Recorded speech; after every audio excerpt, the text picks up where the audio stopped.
Hey, Jeremy. Hey, everyone. Welcome, Jeremy. Hi, Mary. Let's Great to meet see, we have some other people also from Cardano here. Let's see. Jeremy, who's else? Mitchell, Michael. Yes. Hello, everyone. Can you hear me? Hi, Michael. Welcome. And who else? We have one more, right?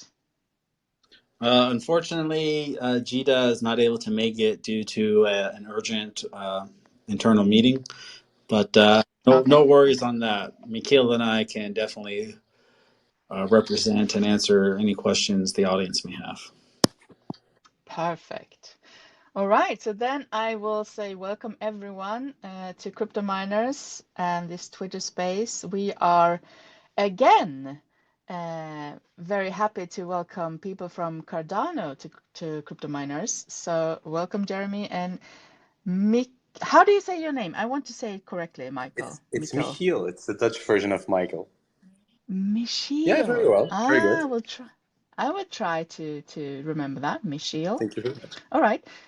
So, Michiel and Jeremy, very welcome to Crypto Miners. And today we are going to, have some talks about Cardano, where you're at now, guys, and what's happening in the future and what has happened. So, I'll let you talk the most, probably. But before we start, please have a little introduction of yourself so we know who you are and what is your job at Cardano. What is it you're doing? Okay, I'll go first as I'm Mr. Firster. So I'm Jeremy Firster. I'm Global Head of Enterprise at Cardano Foundation, and I'm based in Taipei, Taiwan, where I've been here for almost 13 years now, originally from the US. Um, I first got acquainted with Cardano back in 2017 when I was introduced to them through one of the founding partners, Emergo. The other one is IOHK. So IOHK is the kind of the formal builder of Cardano, and Emergo is the venture arm. In 2017, they were looking for support for expanding awareness of Cardano in Taiwan. And one of the first projects that I actually looked at doing on Cardano was a political donation platform. It was very early to think about that, but as I was always thinking about kind of the real world applications that blockchain can bring, it was kind of a joy for me to join the foundation back in July of 2020. Over to you, Mikhail. Yes, I'm Michiel Bellem, based in Belgium. I've been with the foundation for 2 years now in the role of core integrations team lead. So my team and I, we support exchanges globally, worldwide. Those are our primary customers. And also we support Jeremy's team with any inbound or outbound partnership requests for parties or enterprises that want to build on Cardano. I also come from the ecosystem, so I've got familiar with Cardano in 2017 when it just launched, thanks to Charles's whiteboard video. Being a Uber nerd, I was super interested and I started playing with it, started running nodes, starting building tools on top of it.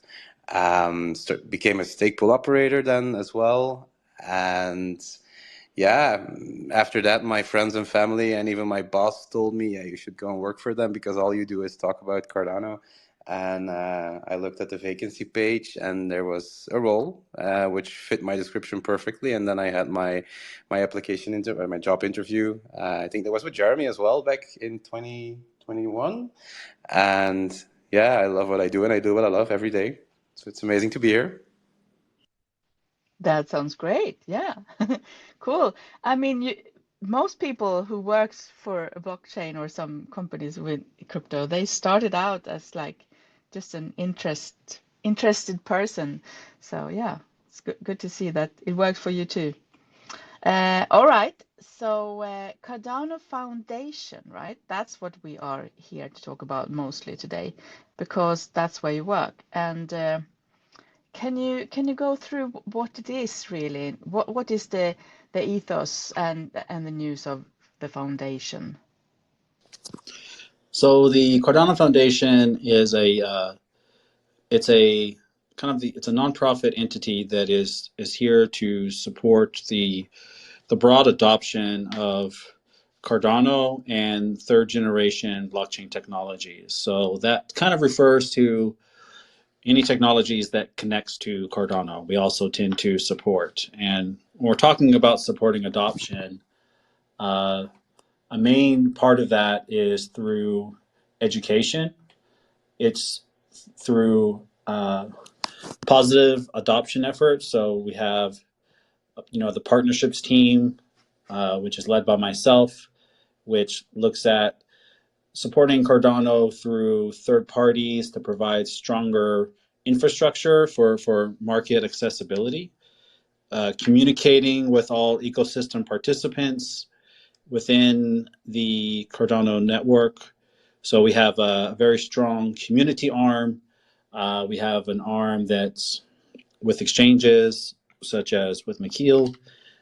We have our community team that also looks after stake pool operators, which when we start talking more about Ouroboros, that will lead into that a little bit more. And other stakeholder groups such as regulators and people that's providing financial infrastructure on top of Cardano. So it's one of these things that's, as foundations, some of them operate very, very differently. And, we have taken the stance to look at operational resilience with Cardano, and also looking at providing education and supporting use cases that represent how to normalize the everyday use of a blockchain. So is it also the foundation who takes care about the summit that's every year? I'm glad you're plugging that Do in you do that? early. So the The Cardano summit. Yeah. we had I mean, this is something that's truly embraced by the whole entire community globally, um, Hmm. for many, many years. Last year was actually the first year that Cardano Foundation had like led the summit, and that was in Lausanne, Switzerland. It was a very, very nice event. This year, on November 2nd, we'll be in Dubai, and outside of Dubai, we're also planning to have 50 different community events. So one of the things that actually came up from COVID was that it became hard for large meetings to be held. And, that we were looking for ways to circumvent this shock to the world, right, for major conferences. And so now we have Hmm. this model to satisfy both sides of the coin. So the main global conference is in Dubai, and then there'll be 50 satellite events that's led by different community organizations and community members. You can find out Nice. more about the Cardano Summit this year by going to the Cardano Foundation Twitter page, and there will be many links leading to that. And I'll post a link down here in the chat too. Hmm. Yeah, we can post it up here too if we, I mean, since you're speakers, you can post stuff above our heads if I if we call it like that, so everyone can see it. Yeah, cool. So the main mission for the foundation is to get more people to know about Cardano and to use it. That's like, if I break it down to very, very short, right? And how do you do that then? You have the summit, and what other things are you planning to do, or what other things can we expect from the foundation? So we had just launched today an alpha program for the Cardano Academy, and what this is meant to be is for like free and accessible education that covers different uh, principles of blockchain, but also the Cardano blockchain as well. And so that's out today. We manage the developer portal for Cardano. So if you are looking to see, what can you do with Cardano? What are some use cases? What are some projects that are building on Cardano? There's also this website that you can go to.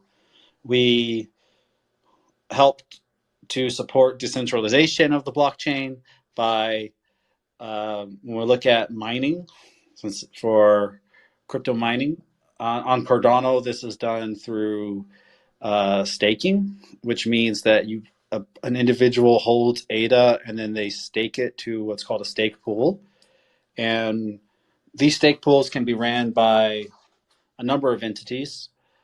We support individual stake pool operators that are not just serving as a very strong and secure block producer, but they're also contributing to the ecosystem. So whether that be through developer tools or whether that be through enriching the ecosystem. So that level of support of a general adoption is one way we do that.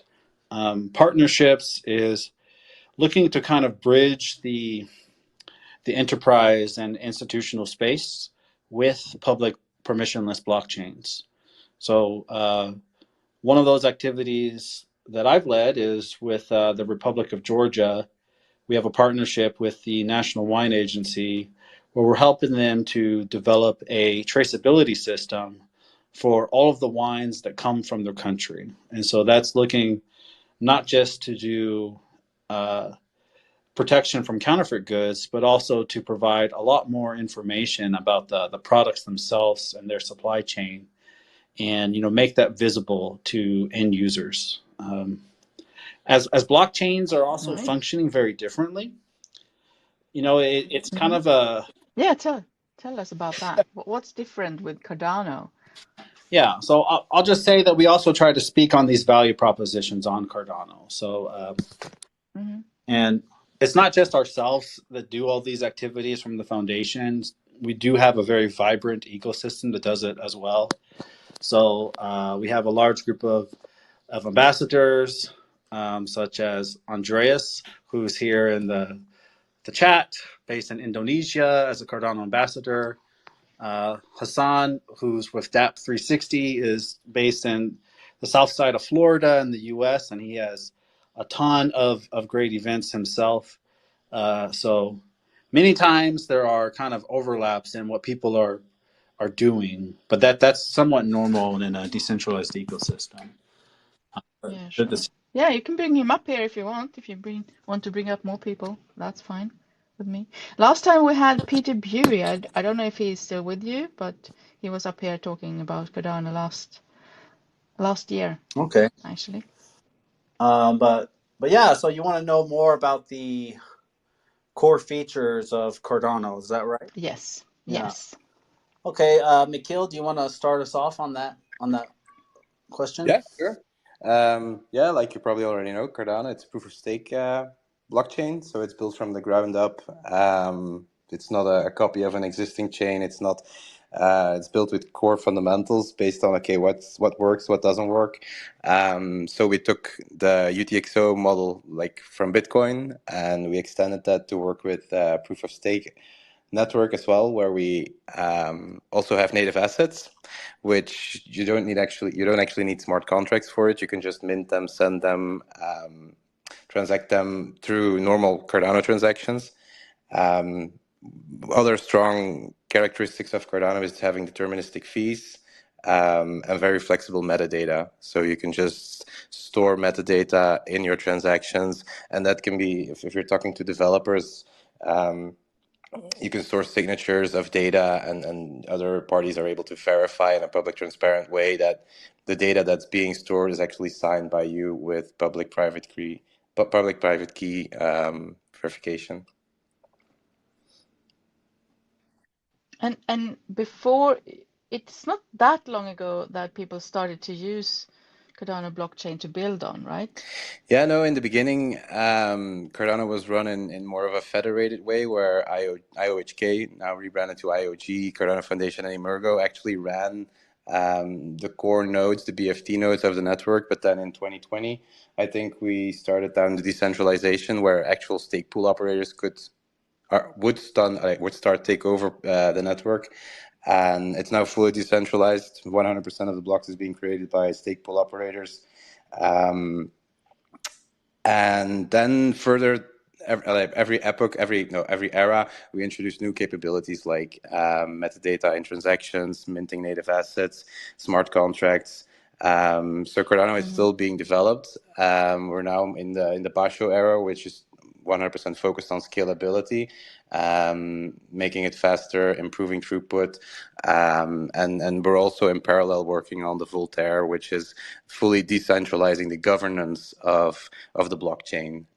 So right now, as the core entities are still deciding, okay, when are the hard forks happening? We're doing that in discussions with our stake pool operators, of course, because they run the network. But in the next era, it's going to be fully decentralized, where we have decentralized representatives. Anyone can become a DREP, but then the community can also vote on, I'm supporting this DREP because, like with liquid democracy, like if you vote for a politician, you can, because you like his visions and his Mm-hmm. opinions, you can vote on him, Yeah. and then he can make decisions on your behalf in the management of the network, like changes in the protocol parameters, block size, hard fork scheduling, and then all of that. Important thing to know as well, like hard forks in Cardano, they can be described as huge but very uneventful because they happen very seamlessly. So Cardano has this hard fork combinator component built into it where the network Ouroboros, it runs in 5-day epochs. So every 5 day, delegators will receive rewards for delegating. But you can also transition into a new era with a new protocol version. So the transitions are very smooth, just like a normal epoch transition. And aren't you also aiming to be EVM compatible soon? I think there's testing There's testing, ongoing yeah, right yeah. now. There's similar parallel tracks as well. So IOG, they published a new article on their framework for EVM sidechains, and as well Milkomeda, which is a protocol that's being developed by DC Spark, which is actually yeah, how do you call it? Like a startup. The guys that early joined Emergo in the beginning, they started DC Spark, and they're actually doing amazing things. They built Flint Wallet. They come up with very nice solutions, and Milkomeda is one of their EVM compatible sidechains for Cardano. That's good. I mean, it's you still need to have a special wallet to hold Cardano, right? At the Or can moment, you use yeah. Trust Wallet? You can No, use Trust Wallet. not yet. Trust Wallet supports ADA as well. I don't think they have the native assets yet, so you have to, or the NFTs yet. So they're working on it. It's on their backlog as well. But there's a lot Mm-hmm. of wallets native to Cardano. So we started off with most Yeah. diehard ADA holders will know Daedalus, which is a full node wallet, which has benefits and downsides to it. But you have Yoroi, you have Eternal, you have Nami, you have Flint, you have Typhoon. There's all these different types of specific Cardano native wallets. Yeah. Yoroi, I know that one. Yeah, that's been here. That's I like the yeah. name. It was the first light wallet. Yeah, like I said, if you run Daedalus, it's a full node, so it's a little bit painful to keep that all in sync all the time. And Yoroi was then the first light wallet browser extension, which made it a lot more easy for a normal day user to manage his ADA in his wallet. Mm-hmm. Okay. But the community has done very Well, beautiful. The community, like I said, Nami is being created by Alessandro. I think he's 19, 20 years old. He built his own wallet, and he really set the bar again for web wallets with this thing called CIP30, which is like a standard for our web wallets for integrating with dApps, and all of the wallets have aligned with that, and they're all adopting uh, his approach on CIP30, which is amazing. oh, good. Yeah, I actually think that the wallets have still some development to do be before I'm happy, because you have to, yeah, With it would be good with one wallet to rule them all, as you as Yeah, the people have Lord different of the Rings flavors, says. I guess. If you look into our ecosystem, Nami is a very simple, clean, sleek um, wallet, where Mm. Eternal is a lot more advanced with a lot more options. So one wallet to rule them all. How many options do you want? How many options do you need? Are you a power user? Are you a basic normal user? Like there's different levels of, and I think that's Yeah, difficult of as a course. wallet Yeah, developer. I'm more basic. You are allowed to disagree with me there, Michelle. That's fine. But yeah, there are good ones, good wallets that you can hold Cardano in at the moment. So that's good. I know that you guys are very eager to talk about this thing with this lovely name, Ouroboros. But I want to know where did the name come from? Why is it called Ouroboros? And also then what is it? So let's talk about it. Yeah, Ouroboros. If you look it up, it's actually a snake. The snake that catches its own Yeah, tail. yeah, I saw that. So Cardano's it actually starts every 5 days. It starts over again. So it starts eating its own snake, its own tail. So it keeps running around and around, around. It keeps turning. Important to know, yeah, Cardano it's never been off. It's never been down. Um, so yeah, maybe Jeremy, if you want to add something to that. Oh, so it's eternity. Yeah, eventually. Right. It's gonna work for always. That's cool. Yeah. So I think one of the things to first talk about, I want to try to set the stage a little bit. So, uh, Go ahead, Jeremy. thank you.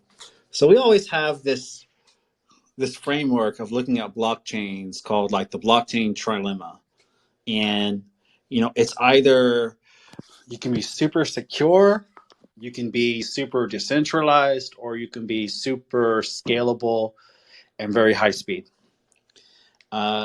And commonly, it's been referred to the fact that you have to choose which one of these values that you want to go for, right?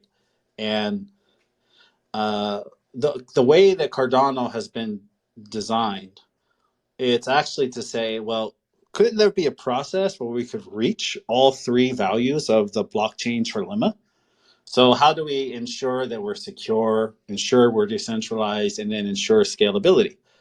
Now, like in the concepts of blockchains, this often differs between being public permissionless or private and permissioned. And I think it's very easy to understand why this matters if I ask you if you feel comfortable with having a Facebook wallet and buying NFTs off Facebook, because Facebook is definitely secure and it's super fast. So, like, does that sound like a good idea to you, Mary? I'm not sure. Yeah, putting you on the spot there, right? But that's a basic, good analogy to just demonstrate why decentralization really matters. And what Yeah, also yeah. matters here is that your blueprints, or actually what you say about a blockchain, is actually what the blockchain does. So Cardano and Ouroboros, this is all done through peer-reviewed research papers. There's over a body of knowledge of like 140 research papers that kind of supports and enriches Cardano. And these research papers, many of them, will then get turned into formal specifications.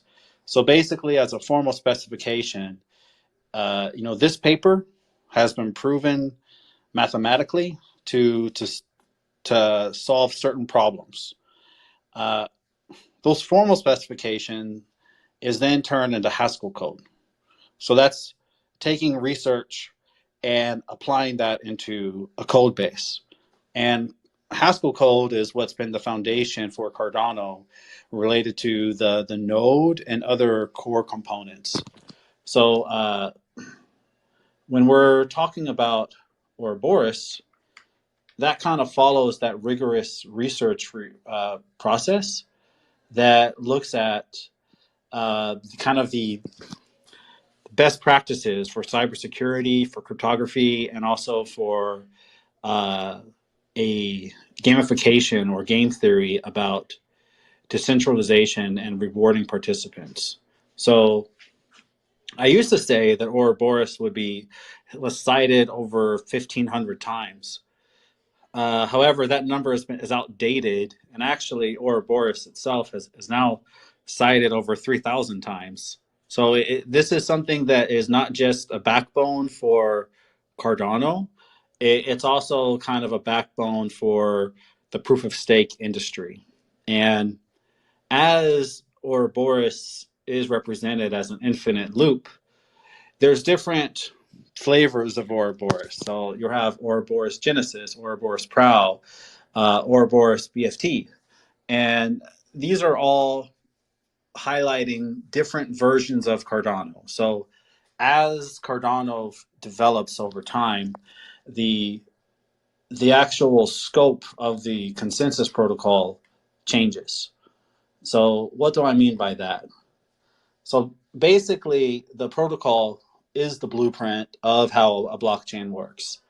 And uh, this will look at the laws and the parameters that kind of governs the behavior of a blockchain. So how do you agree to the history of a network? How does a new node access the network? How does a node get selected to produce a new block? What's the cost involved for participating as a node operator? And what's the reward structure like? All of that is going into Ouroboros. And so Ouroboros goes far beyond just being like the first like real proof of stake consensus protocol about being energy efficient and being provably secure. But there's a lot more that goes into this in terms of the sustainability with the reward system for the participants in the network. And you might have a question, so I'll pause here. Well, yeah, I'm trying to follow you, Jeremy. There's a lot to digest and a lot to understand, and I'm sure the tech people in here are thrilled and they might understand better than I do. But um, can you explain it more easily to understand? Why is this such a big deal? Why is this um so different from how other blockchains proceed? Yeah. In just a few simple sentences. So a consensus protocol is a blockchain's brain. Okay. All right. And when you Mm-hmm. have the brain, the brain will start to tell you how decentralized can the body be. And so the body is the setup of the nodes. But nodes have to connect to one another, right? So when we're talking about here is kind of like the rules for communication between nodes. We're talking about the ledger itself, the blockchain ledger, how these transactions get validated and in what order, right? All That right. So what what sense. what things needs to happen for it to go through? Yes. And so it's kind of like the North Star for looking at how you can approach that blockchain trilemma and how Mm-hmm. then an ecosystem can be organized in a decentralized fashion. Because that's where the costs get involved, right? So with proof of work versus proof of stake, I think we all know these differences now, right? About Yeah, what that the would drive that. energy. But also for this is the rewards. And the rewards on Cardano is delivered through the on-chain treasury. So that whole process of getting rewarded for either producing a block or for delegating ADA or staking ADA to a pool, uh, that reward mechanism is also from Ouroboros, the brain. Okay. So what is in it for me if I hold one of these nodes? How much reward can I yeah, what can I expect to get? Why? Why would I want to have a node? What's the benefits for a node holder? And I know you, Michelle, is Yeah, it one depends. or has been one. It's kind of, you get rewarded for the amount of work that you do, and the more people support your stake pool, the more ADA you have delegated to you, the more blocks the network will elect you to create in a random fashion. And it's then based on, so when you register your stake pool, you define a few a few parameters in your registration, which is your minimum fee, and then the minimum is the lowest you can go at the moment is 340 ADA.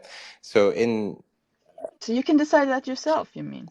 when you register your stake pool, you can define these settings for your specific stake pool, and the delegators, they can see those settings. So when they choose a stake pool, they Okay. can choose, okay, am I going to support a pool that has a fixed fee of 500 ADA per epoch and zero margin fee, so zero variable fee? Or am I going to support one that has a lower fee or that has a higher pledge? So all of these settings you can set when you register your stake pool. But the amount that you make is based on the amount of work that you do. You basically get paid per block.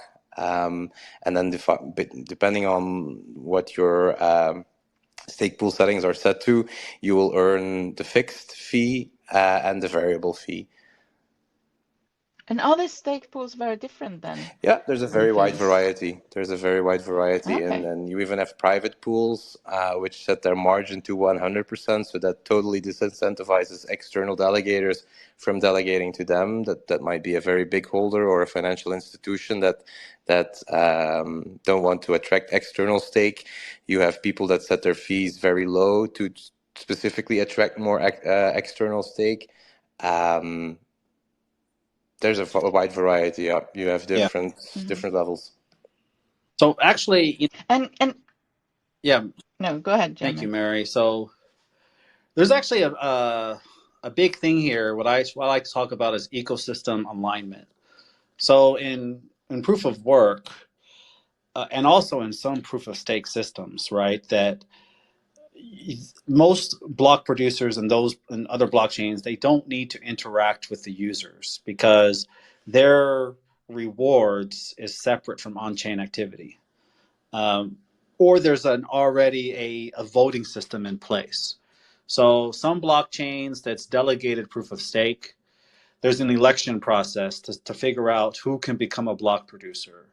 But in Cardano, the reason why we say it's like liquid proof of stake is the fact that any stake pool can be chosen by ADA holders.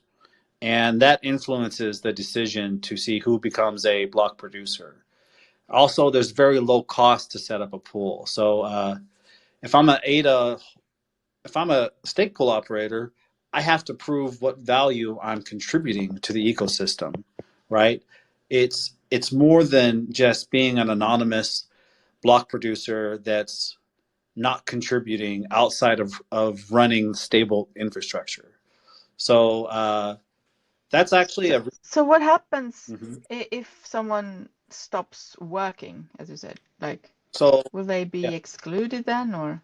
Well, if somebody stops working, so first of all, there's no like slashing on Cardano. So if somebody stops working, then ADA rewards just stop being given to the delegator.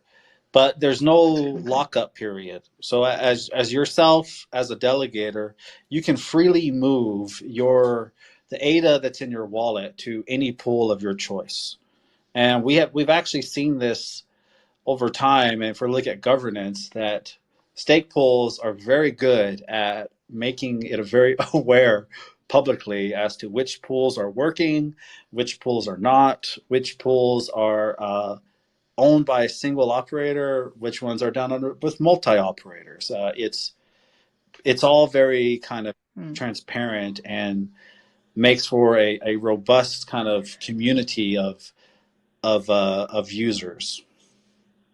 So can I sell back my node, and can new people buy nodes or acquire nodes, or how do I get a node, and how much Okay, does it cost? I mean, and I think we're cost, or I'll let McKeel answer that, but there's a difference here, which is that if you're holding ADA in your simple wallet that you love to have, right, the one wallet to rule them all, you don't Hmm. necessarily need to be running a full node yourself. You can take that ADA and just uh, make an action to, like, say, I want to stake this ADA to a pool. And then there will be a Yeah. ticker that says, I want to stake to, pool A, B, C, D, E, as an example. And that's the pool that you stake to. It's very, very seamless for yourself as just a casual holder of ADA. Now, as for running a node, and running a stake pool, there are technical and requirements there. And Mikhail, do you want to speak on those very quickly? Yeah, sure. It's actually not super hard. On the Cardano's developer portal, there's an entire section on how to set up a node and the requirements of how to run it. Transferring a node is not something you would probably do. You could do it, but it requires a high level of trust in the other person that he actually removes his keys, that you are the only holder of the actual stake pool keys. So I don't know if that's something that's actually being done. I would never recommend anyone doing that. But setting up your own stake pool, it's as easy as getting hardware where you can, preferably Linux, on which you can run the components. Configuring the node so that it connects to the right node, the right topology, so it connects to a set of predefined peers. Registering your stake pool, there's a minimum cost of 500 ADA, which I think is right now like 30 euros or something. So it's not super expensive to do. That 500 ADA as well, it's not a cost. It's something that gets locked up into the network. And once you retire your stake pool, you get the 500 ADA back. And from that moment on, your stake pool is registered on chain.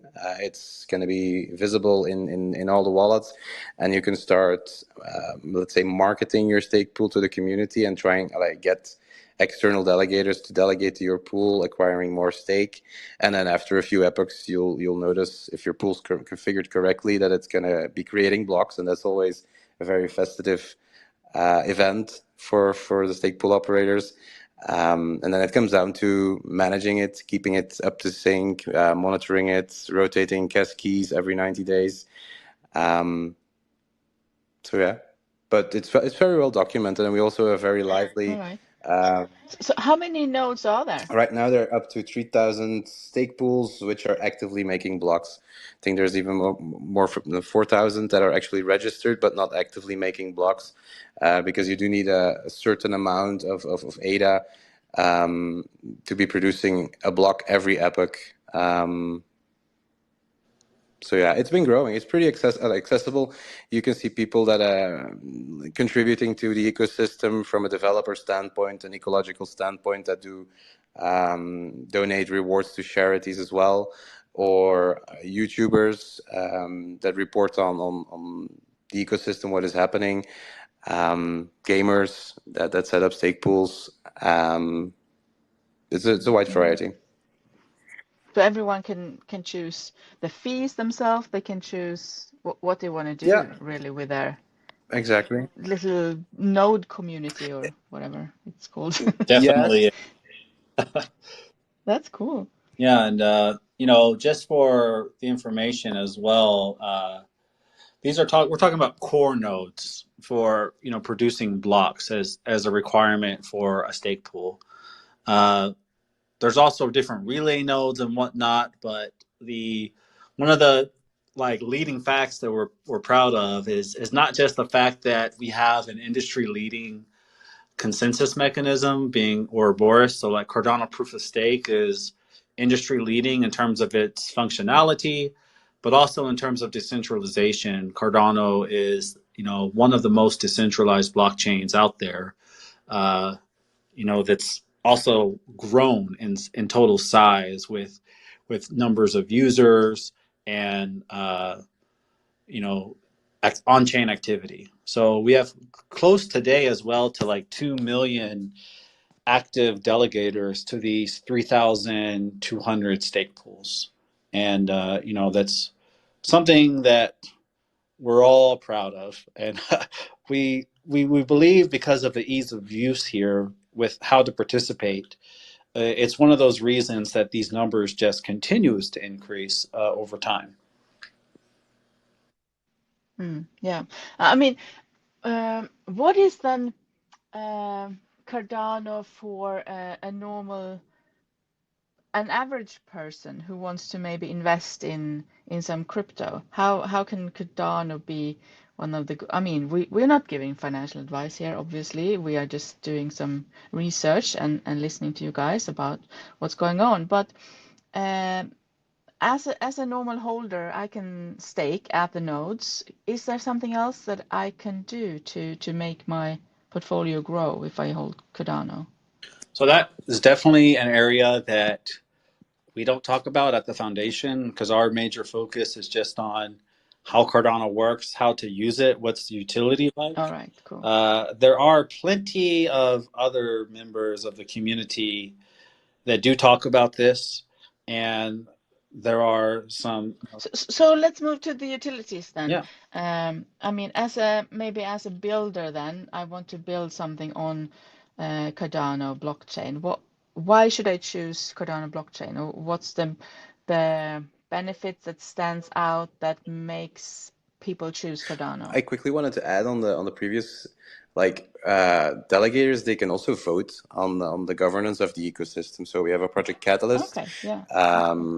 where people that want to build something, they're looking for funds, they can write up a proposal and they can submit it to Project Catalyst. And then every 6 weeks or every 9 weeks, there's a new funding round where the entire Cardano community, the holders, they can vote. They can vote up projects, they can vote down projects, they can abstain of voting, and they also get ADA rewards for doing so. That's very interesting. So if I hold if I'm a developer and have maybe not enough funding, I can turn to Project Catalyst. Yep.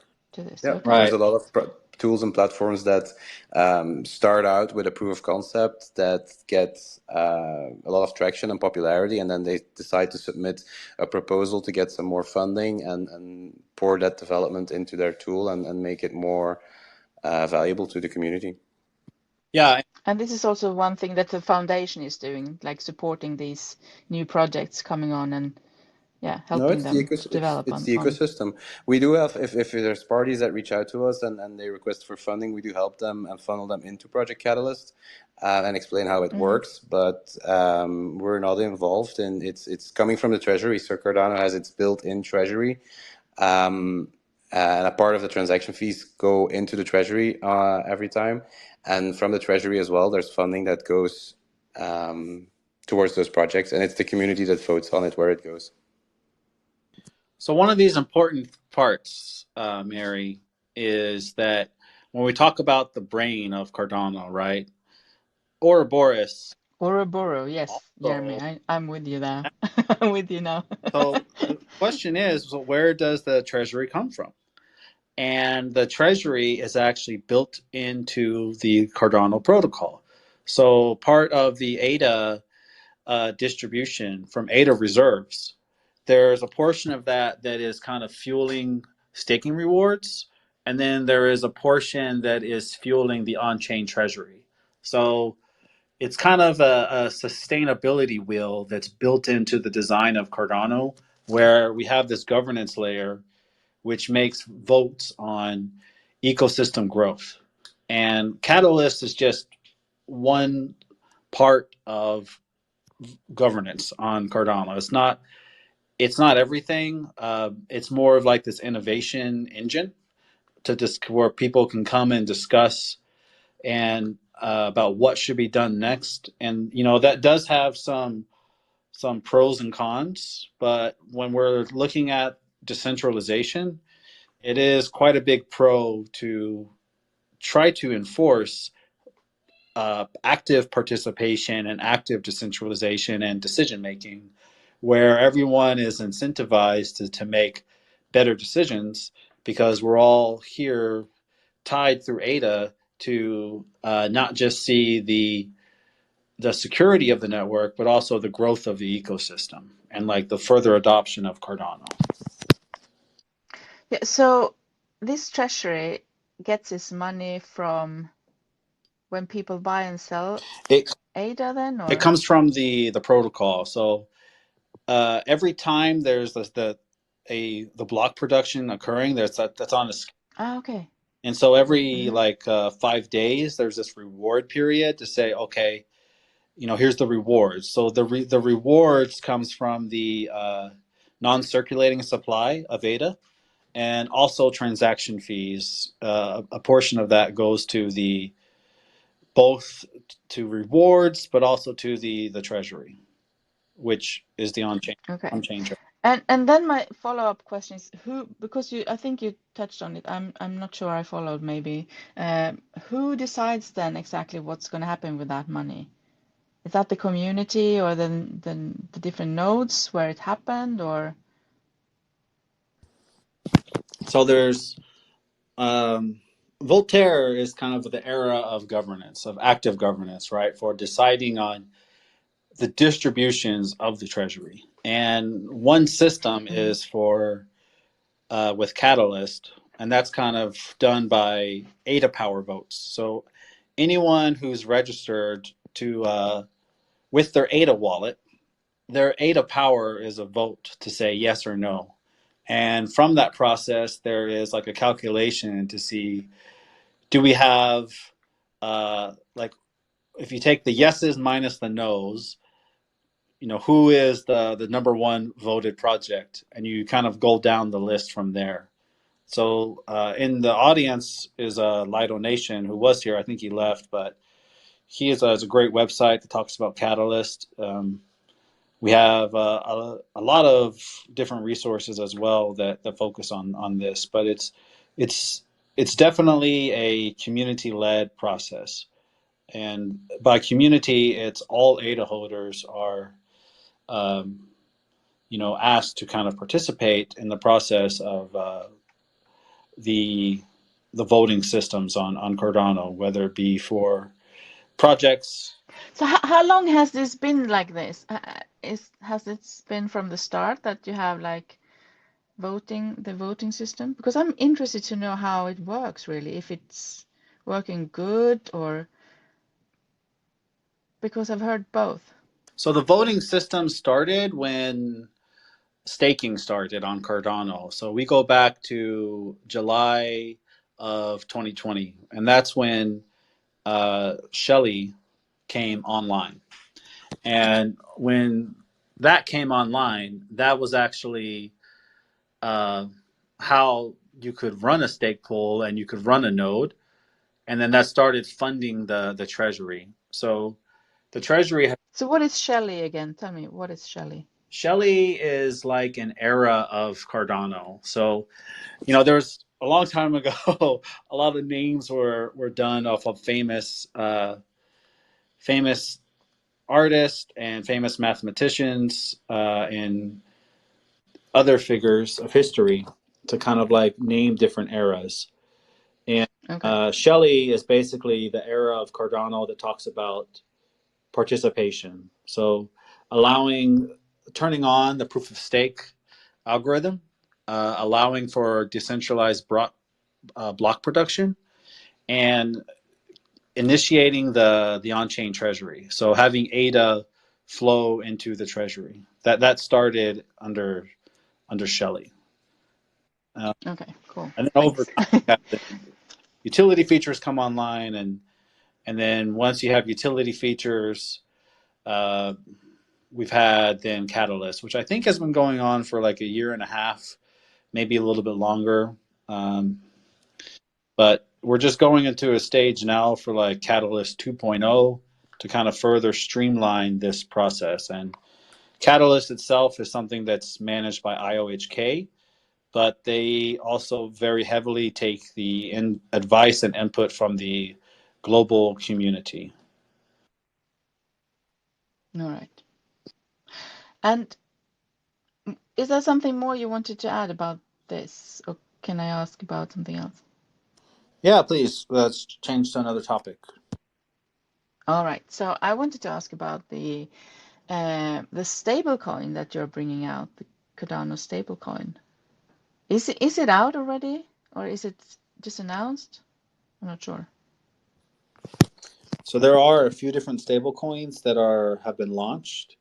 We have you might be talking about JED with a capital D, DJED. No, the USDA. Okay, yeah. So USDA. there's IUSD, USDA. There's JED. Um, for Oh, you have more. much, Well the done. guys would kill me if they're in the audience. But Mayhen is another stable coin. And so there are some that are algorithmic backed. There are some which are based off of asset backed. USDA is a It's US dollar US backed, right? dollar One backed. to one. Yes, that's a stable coin that is being launched by Emergo, which Yeah. anticipated to come out later this year. Oh, it's not out yet. All Not right. yet. That's what I thought. It's announced, but not out. Okay, cool. Right. It's announced. So is that like a good thing for the community then when there is a new stablecoin if you already have some or?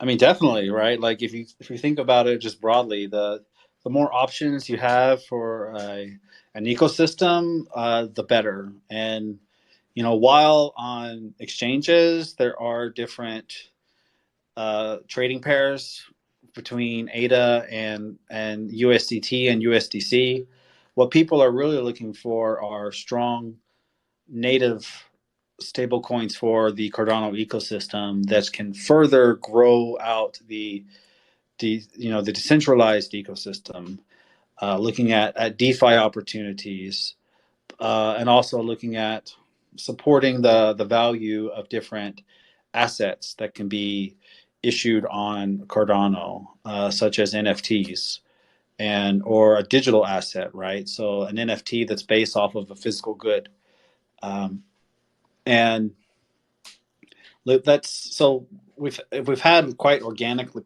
like growth of the DeFi network on Cardano, and more high quality stable coins would just kind of further grow these projects. So would you say that this new that's coming out, is that going to be better than the others because it's with one to one with backed with US dollars?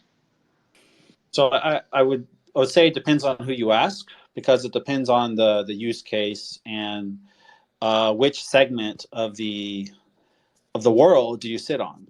Do you sit on Okay, let's ask if is it more secure because of everything that happened with other stablecoins we know about?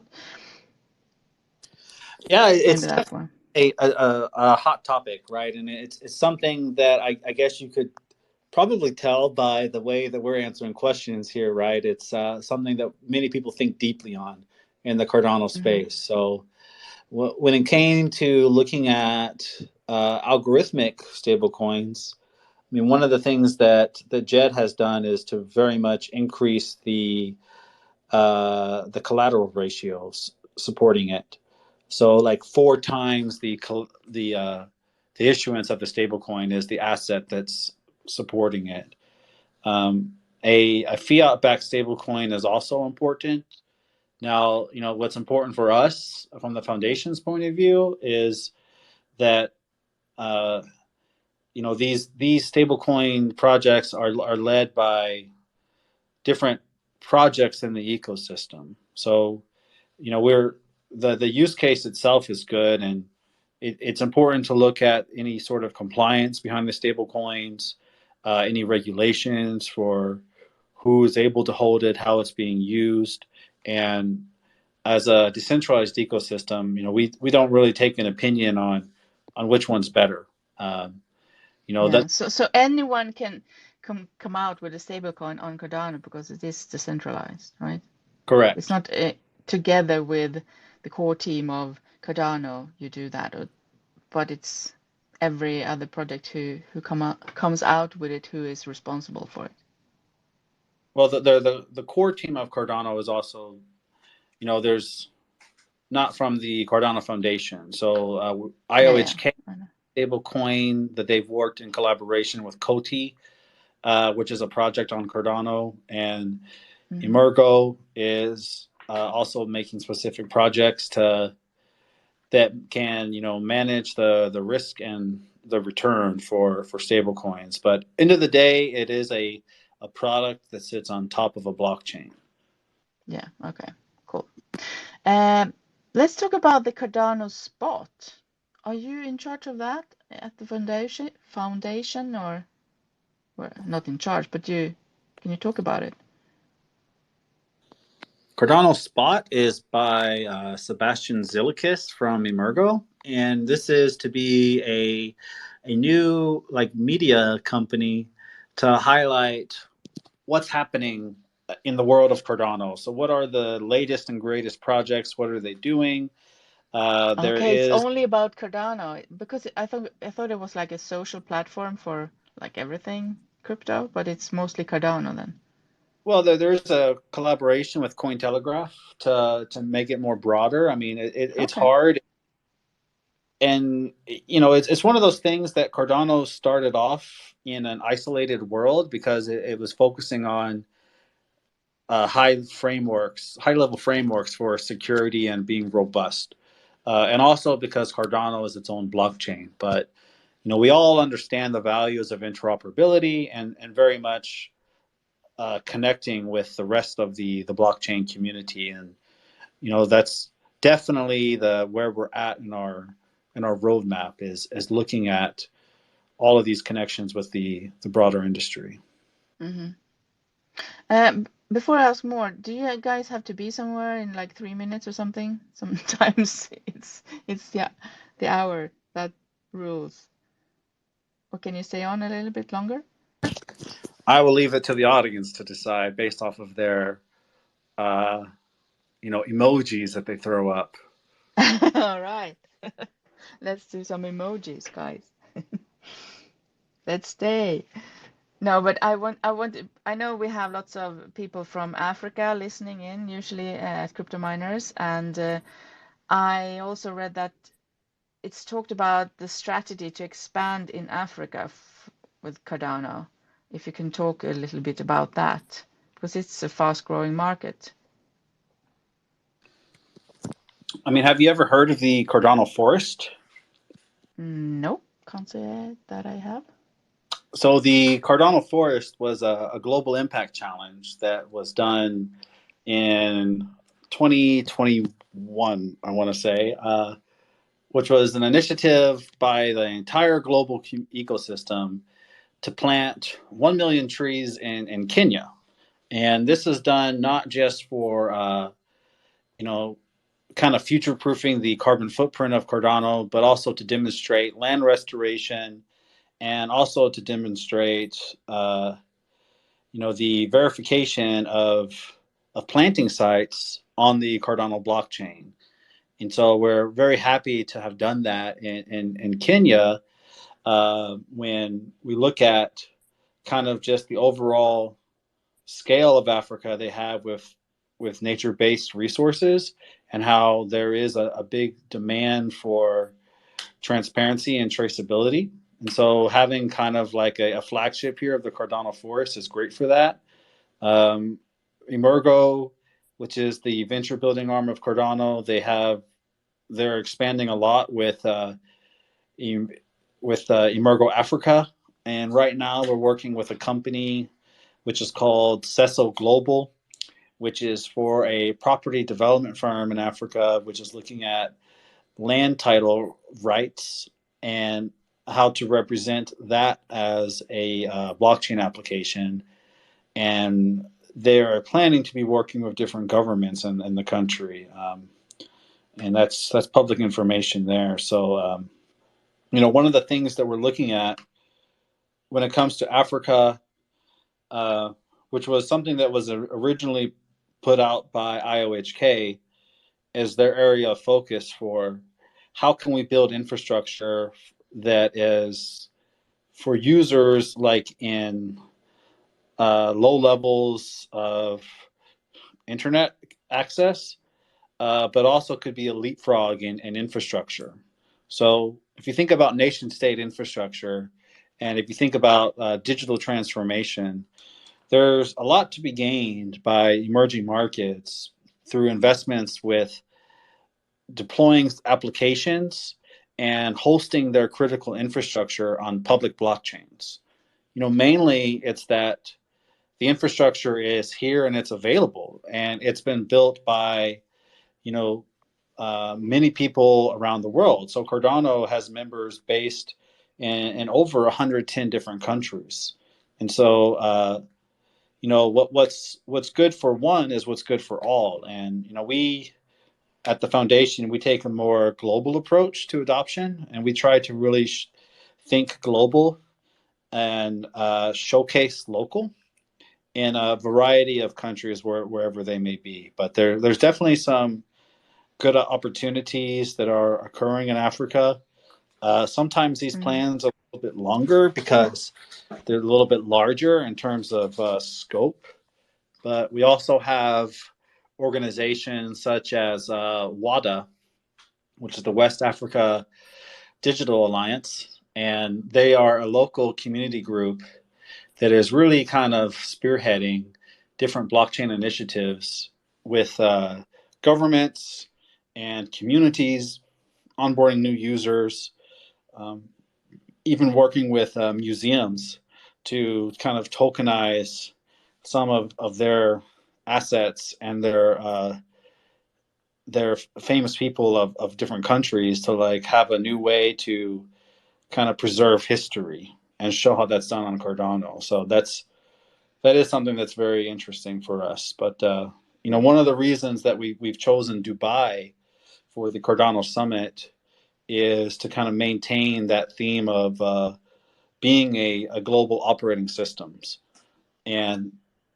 ensuring that anyone everywhere can use Cardano. So we also have major discussions with developed countries. Just recently, our CEO Fred Regard was in the UK, speaking to different parliamentary groups about digital assets and stable coins. So it's one of these things that, as the interest and public blockchains grow, this is done, kind of evenly around the world. Mm. So speaking about the summit that's coming now later this year in November, right? 2nd of November, I think, to the 4th of November, if I'm not wrong, in Dubai. What are the topics down there? What's gonna happen? Is there gonna be some big news coming out, or is it too early to say, maybe? I think it's always a bit too early to say. Well, yeah, to say, but the staying power is always with updates that's happening within different verticals. And so, one of the things in terms of enterprise that I'm very interested is always mass market applications and looking at different solutions that can be built on Cardano. So, one of the worst and best kept secrets of Cardano is just how easy it is to use Cardano for an application. I mean, we talk a lot about research, formal specifications, and different techniques. But when it comes to deploying an asset, Cardano couldn't be easier when it comes to how to use a blockchain. And one of the other bragging rights I like to have is just the capacity that Cardano has for a blockchain record. So we have a huge amount of space that can fit in one transaction. And so if we're looking at traceability systems, this requires to look at different building blocks of information to determine on-chain economic identity. And without going into those details, we're very happy and looking forward to announcing some different projects that are pushing forward in this space. And we're also very happy to continue to highlight the overall growth of the Cardano ecosystem from our community projects, of the variety of NFT projects that are on Cardano, and utility token projects that are also, using Cardano in very, very interesting ways. All right. I mean, what do you think then? What is the big thing 2023 and specific for Cardano, what is the focus on this year for Cardano? I'm sure you have many, but if you could choose one. Well, hard to choose one. All right, I you think get two then. governance is definitely one. So continuously looking at sustainable models of democratic votes, not just for project funding, but on protocol changes and updates such as hard forks. And the other one I would say is digital identity. So Yeah.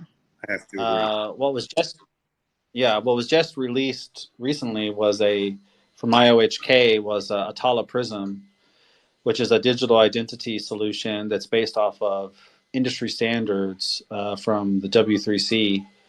And digital identity, I think, is going to be cascading across blockchain applications, and it's going to be almost a requirement is to understand how is digital identity being represented. And a lot of times, many people refer this to zero knowledge proofs, but there's a lot of other interesting ways that you can represent identity. And also, if you want to have open third party verification of identity, that's outside of zero knowledge. And these techniques will can open up uh, many new markets to like grow on public blockchains, and that's not something that's specific to Cardano, but it's Yeah. just what Cardano is good at doing. Yeah, I've heard projects coming on here talking about that you'll own your own identity then, and you can like spread out your parts of your identity that's needed for different kind of things that where you need it. Is that something that Cardano is working on too? Or do you have a project like that maybe? So we have that's own your own identity is self-sovereign identity, Mm. and we are looking at just like you have with AI, right? You want to see how to combine different technologies. And self sovereign identity is not on a blockchain, but it can very much be married with a blockchain. So this is about looking at the richness of use cases. Outside of self sovereign, you could have digital identity and how you have an embedded digital identity solution that is represented on chain but verifiable off chain. So, if we talk about supply chain records, we'd like to get to a point to where a blockchain record can serve as this single source of truth for economic data that relates to a company's supply chain. And the reason why that's important is because we don't want to just have companies say, I'm using a blockchain. What we want to get to a point to is for their customers to say, I am using that blockchain record, and this is the value that it's providing me. So that's kind of what I believe is like real utility, is that when more and more people can really trust the information that's stored on a blockchain and they can interact with it. And so there Don't you are, do don't you yeah, even think, Jeremy, that's I mean it's gonna come to even not worse, but even more advanced that people are not even aware that they are using a blockchain technology when they're using certain tools or apps or things. I mean, that's because tech people love the technology and everything, but the average Joe or normal person out there has no clue about it. But maybe there is a super good tool for them that they need in their daily work or life, and it's with a blockchain, and they don't even have to know that. that's a goal that many of us have, Mm. believe it or not, right? But we also think about that in terms of operational resilience. So if we think about, well, critical infrastructure and critical applications for C-suite levels of companies and for major individuals in the tech space, they'll be able to understand very clearly why it's more beneficial for them to be using a blockchain in their backend. And that can take off, but those capabilities and that infrastructure is definitely kind of on the Cardano roadmap. And it's not limited to just the use for people who don't see the blockchain. There are several other use cases where people may want to directly know they're using a blockchain, but then they really care about the quality of those applications. And I think McKeel wants to add to that. Yeah, I think it comes down to like the developers, the technical people to bridge the gap. Like everybody uses internet, but nobody speaks TCP/IP. That's a very classical comparison, but I think the same has to be made true for like, okay, I receive a document. How can I verify that this document actually is from the person that I suppose it is? Like, is this actually Apple's quarterly numbers? Or you hear a lot about in sectors like invoice fraud. Is this actually a true invoice that I have to pay, or is someone sending me a fake invoice? You see companies adopt blockchain technologies for those use cases as well, and I think Cardano is definitely super strong with its metadata capabilities in storing a small footprint, a small proof of metadata about a document, about something, and then being able to verify that the person that uploaded it was actually, or that signed it, was actually this company that you think it is. Yeah, for sure. So do you have as a goal also that people are going to use Cardano as payment method?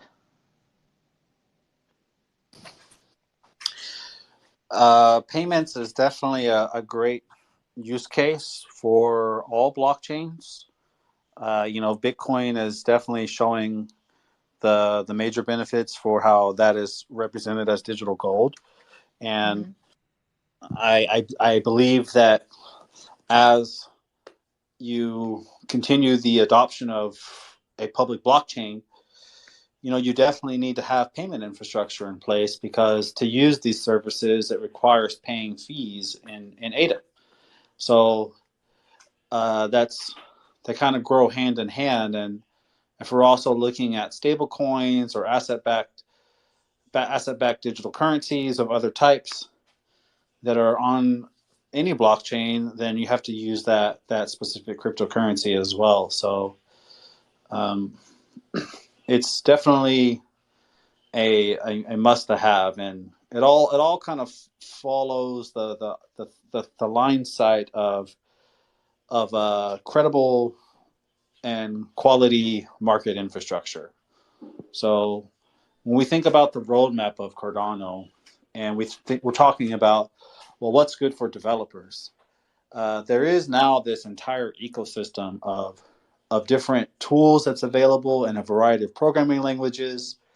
And if you are looking for applications, or you are wanting to be an end user, there's also a number of providers of solutions, whether that be accepting donations, or making data records on a blockchain, or creating assets on a blockchain. It's really becoming a very much a full service ecosystem. Now, the next stage of that is kind of going beyond the diversity and upgrading the quality of use of these infrastructure components. So I think once we see that in place, that's going to make it a lot easier for not the kind of the innovators, but the early to late adopters that are really in the enterprise space and large large market environment, where they need to have end-to-end high quality solutions. So that's all coming, and I see that happening not on just Cardano, but also other blockchains as well. And So how far away is it that people are normally use, instead of fiat, they use crypto instead to pay with in their daily lives? What do you think? I know you don't have a crystal ball, but for payments, just directly as payments only as a use case, yeah. um, I think that also depends on which country that we're in, and looking at times for macroeconomic uncertainty as to like if that's the major use case or not. Yeah. We more focus on the general utility side of a blockchain. So I don't really have a crystal ball for the payment side of things. I know. I know. No, but all right, let's have a little bit about the long-term vision then for Cardano. What is the long-term vision um, as a whole, like in 5 years? What are you hoping for? I'm looking for a very sustainable ecosystem with a mine hive that determines the new features, the functionalities, and projects that receive funding on the blockchain. That's my short answer. Nikhil? Enterprise adoption, Michiel. use of metadata solutions. Like I said, there's a lot of real world problems that have blockchain solutions that still need to be built. Digital identities, authenticity, track and trace, verifiable. Yeah, there's still a lot to be built, and I think in the next 5 years we'll definitely see some of those come into fruition. Cool. Great. I think the cool thing to also mention too, right, is that right now Cardano as a protocol is on version 8. And when we think about other blockchains, and Michiel mentioned this, the hard fork combinator, like if there was a very new version of Cardano, it would not require users to switch to a new blockchain. And that's something that's super important when we talk about blockchain infrastructure, because you want to have this seamless update system into a blockchain, right? So that's a problem that Cardano has solved, which allows it to basically go through these stages of evolution based off of being competitive in terms of the feature set and the applications that can be derived from the blockchain. But is that going to happen, do you mean? The change of... Well, we have that. Yes, it's already here. It's been here for a while. It's a piece of tech called the hard fork combinator. So if you think about it from Ethereum, when Ethereum is going to proof of stake, it's actually a different blockchain itself, where users have to really move all of their assets to a new blockchain. When Cardano went to proof of stake, we didn't have this system. Basically, we had a zipper which combined the old version of Cardano and the current version of Cardano. And Oh, so, right. Yeah, okay. No, yeah. I'm with you. So we All have right, version cool. 8. There'll be a version 9, a version 10, maybe a Uh-huh. version 20, but all seamless for its user base. Very good. Very good. Yeah, Cardano is definitely interesting and up there among the top ones. So I wish you the best of luck, guys. It was great talking with you. But if you have something else that you want to mention, we still have time. So if you have time, I have time. If there's something more that you want to talk about with the community. I just want to say, a big thank you, Awkward ETH. I mean, he's been reached out to me a very long time ago to help get this AMA scheduled. And thank you, Mary, and to Crypto Miners as organization, and to the whole audience that's been listening. It's always great to spread more information about Cardano and get people's feedback on their perspectives. Yeah, Yeah, for sure. fully agree. Thank you for the invitation. Thank you, everyone, for listening. And if anyone has any questions, feel free to reach out to the foundation. Happy to help and teach and help build. Yeah, what is the best way to reach out to you guys? Where? From the homepage or That can be webpage? done through numerous. I think indeed through the website cardano.org. There are contact forms. Then you get into contact with Jeremy's team, but also via email. Definitely an option. And you can also follow you guys up here on Twitter. Yeah, my Twitter is mostly personal, but if people want to reach out to Twitter, then definitely welcome. Okay, okay. Cool. So one last question from Mary, and that is what do you guys put on your pizza? Do you like pineapple on your pizza or not? No, bacon. Bacon.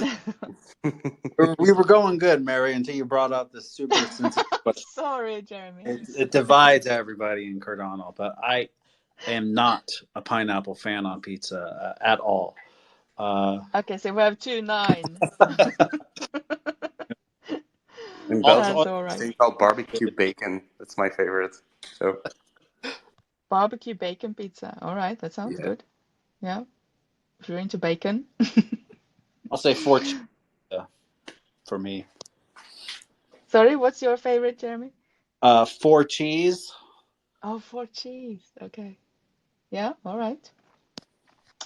That's good, guys. I always like to talk pizza at the end, and some people hate it, some people love it, but whatever. It was really nice having you on here, and thank you so much for coming, and thank you everyone for listening. And Jeremy and Michalis, no, sorry, Michiel. wait, Michiels, Yes, Michiel. very well. Michiel and Jeremy, welcome back anytime, and good luck with everything that you're working on at the foundation, and also good luck with all the education, because I think that's one of the big things to get mass adoption happening, to educate people what's really going on in the True. blockchains. Stay Yeah, tuned. Thanks again for the invitation, and have a lovely weekend, everyone. yeah. Happy weekend, everyone. Happy Friday. Cheers.